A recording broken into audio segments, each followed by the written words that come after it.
Comme beaucoup le savent, Apple, l'entreprise la plus précieuse du monde et soi-disant une icône des valeurs progressistes, était impliquée dans le travail des enfants au sein de sa principale chaîne d'approvisionnement chinoise. La supposition est qu'un grand fournisseur d'Apple, nommé Suyin Electronics, a employé des enfants dès l'âge de 14 ans dans le but de satisfaire le féroce appétit des produits Apple dans l'ouest de l'île. Apple a réprimandé Suyin, mais a maintenu des liens pendant des mois et même des années après. Avec de nouvelles allégations comme celle-ci et une série de suicides associés à la marque au fil des ans, nous avons pensé qu'il était temps de jeter un sérieux coup d'œil dans une usine d'iPhone en Chine.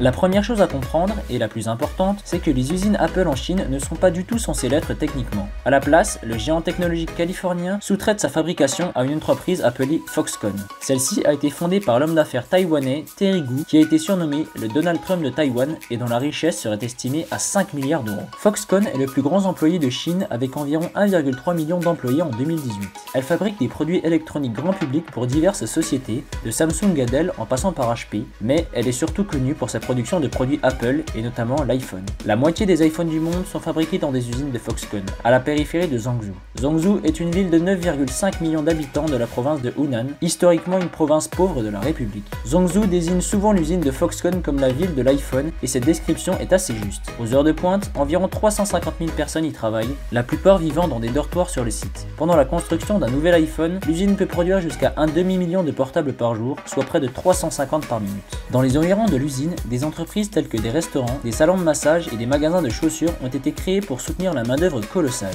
Dans l'usine Zhangzhou, qui se consacre à la phase finale de l'assemblage des iPhones, 400 tâches sont réparties et exécutées par son armée d'ouvriers. La plupart des employés effectuent une tâche de manière répétée encore et encore, jour après jour. Cela peut être aussi intéressant que de souder ou aussi ennuyeux que de poser une seule vis à l'arrière des appareils, encore et encore et encore. Maintenant, intéressons-nous au recrutement. En 2017, un étudiant de NYU, appelé Dejian Zheng, s'est infiltré pendant 6 mois dans l'usine de Zhangzhou pour enquêter sur les conditions de travail. Selon son rapport, tout ce qu'il avait à faire pour se faire embaucher était de rejoindre une file de candidats à l'extérieur de l'usine. Zheng s'est fait questionner sur son identité, puis s'est fait prendre à part pour réciter l'alphabet anglais qui est couramment utilisé dans l'usine. Ensuite, il a été embauché.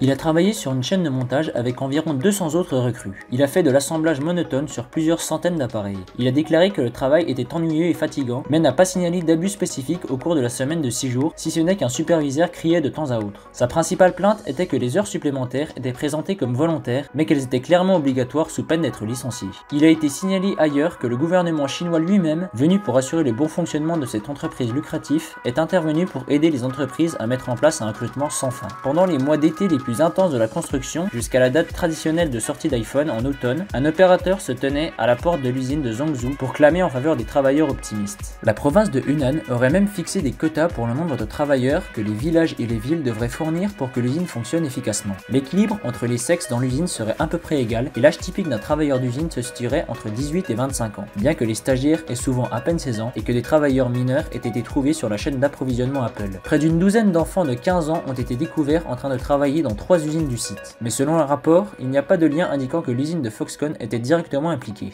Les conditions de travail à Zhangzhou ne sont pas aussi terribles que dans des ateliers clandestins, mais elles semblent déjà extraordinaires pour nous, les occidentaux. Les ouvriers des usines restent à proximité dans des dortoirs de 12 étages avec 8 ouvriers partageant la même chambre. En plus de ça, il n'y a parfois qu'une seule salle de bain par étage partagée par pas moins de 200 personnes. Une équipe d'investigation américaine a découvert lors d'enquêtes secrètes qu'il est activement interdit aux travailleurs de démissionner leur poste pendant les périodes de pointe. Mais certaines allégations, les plus flagrantes de brutalité et d'intimidation, ont peut-être été exagérées. Un travailleur dont le rôle était d'essuyer le vernis sur les écrans de LCD nous a dit qu'il manipulait environ 1700 iPhones par jour et que c'était un travail banal, mais aussi qu'il y avait des choses pires à supporter que la monotonie. Cependant, la corvée de travailler 6 jours de suite en ne voyant sa famille que le dimanche lorsqu'il reste sur place fait clairement des ravages. La plainte la plus courante à propos des usines chez Foxconn à Zhangzhou, c'est l'ennui. Quand Zheng a passé ses 6 semaines sur la chaîne de production, il a dit qu'il a rapidement commencé à détester cela. Des vrais travailleurs parlant sous le couvert de l'anonymat ont affirmé qu'il y avait une forte rotation du personnel. Après 1 an, les gens s'ennuient, on se désintéresse, ont-ils affirmé.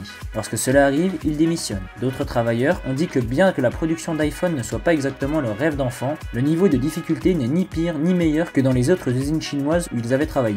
Bien sûr, il y a un côté beaucoup plus sombre dans les allégations concernant Apple, bien qu'elles ne soient pas directement liées à l'usine d'assemblage de Zhangzhou. Il a été rapporté que des produits Apple ont été fabriqués en utilisant le travail forcé des Ouïghours. C'est une minorité ethnique en Chine qui subit des conditions de travail horribles et même des vols de salaire par des surveillants sans scrupules. Selon le New York Times, les législateurs américains ont proposé une loi visant à limiter la capacité des entreprises américaines à recourir au travail forcé. Apple aurait tenté d'affaiblir le projet de loi, bien qu'elle ait déclaré ne pas avoir fait pression contre la législation, mais après avoir eu, comme elle le dit, des discussions constructives avec le personnel du Congrès. Quant aux fabricants de MacBook de suivi électronique que nous avons mentionné au début, lorsque l'affaire a éclaté au grand jour, Apple aurait ordonné de régler le problème des travailleurs mineurs sous peine de fermer l'entreprise, mais elle a quand même continué à travailler avec Sugin pendant 3 ans.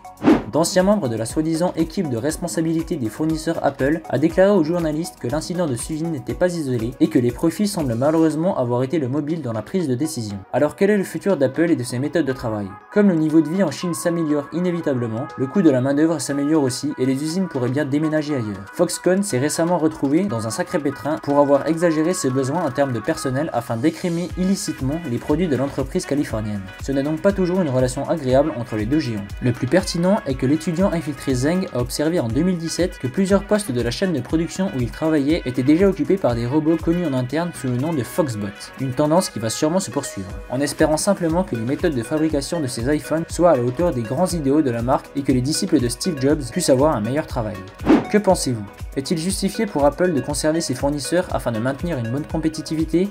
Dites-le nous dans les commentaires. N'hésitez pas à vous abonner à la chaîne et à aimer la vidéo si elle vous a plu.